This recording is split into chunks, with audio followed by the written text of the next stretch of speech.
You have put a very comprehensive energy plan on your website. You say you want to be the energy president. One thing that caught my interest was that nuclear power should be part of the mix. You're in favor of nuclear power? I believe it should be part of the mix. I think the future for American energy independence, and there I believe we need an Apollo program.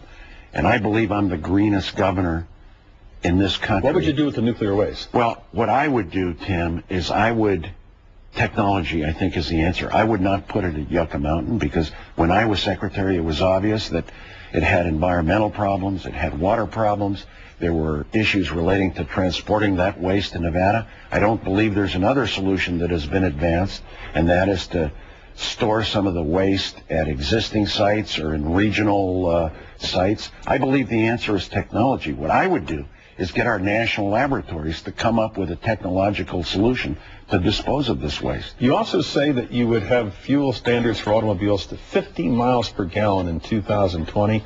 The automobile industry, Standard & Poor's, has now weighed in, saying that you could, that would increase the cost of a car or truck in this country by $6,000.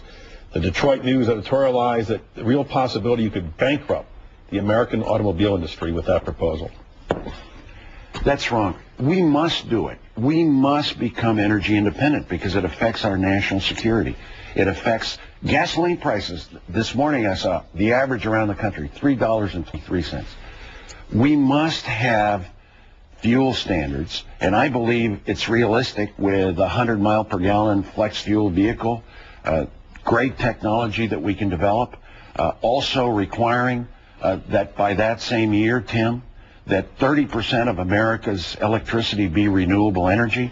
We have got to address global climate change by 2020, a reduction of 20% greenhouse gas emissions, mandatory cap and trade system. Look, Tim, you know, here in Washington, all you hear about is this is not possible. It won't pass the Congress. We must do it. I would lead an Apollo program like John F. Kennedy did, and I'm no John F. Kennedy, that like when he went to the moon in 10 years, I believe we can reduce our dependence on foreign oil, which is imported oil, which is 65%. That is dangerous.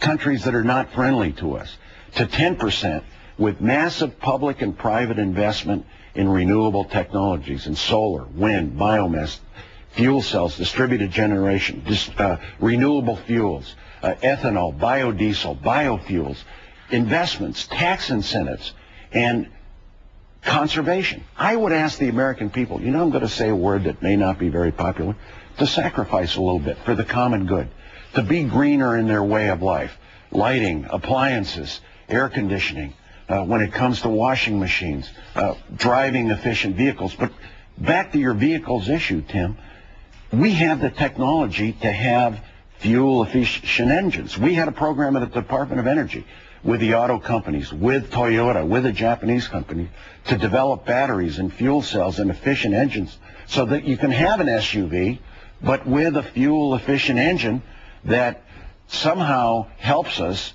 You know what really upset me? I just saw that the Bush administration, once again, to the Germans, we're not going to reduce our greenhouse gas emissions, just like the rest of the world.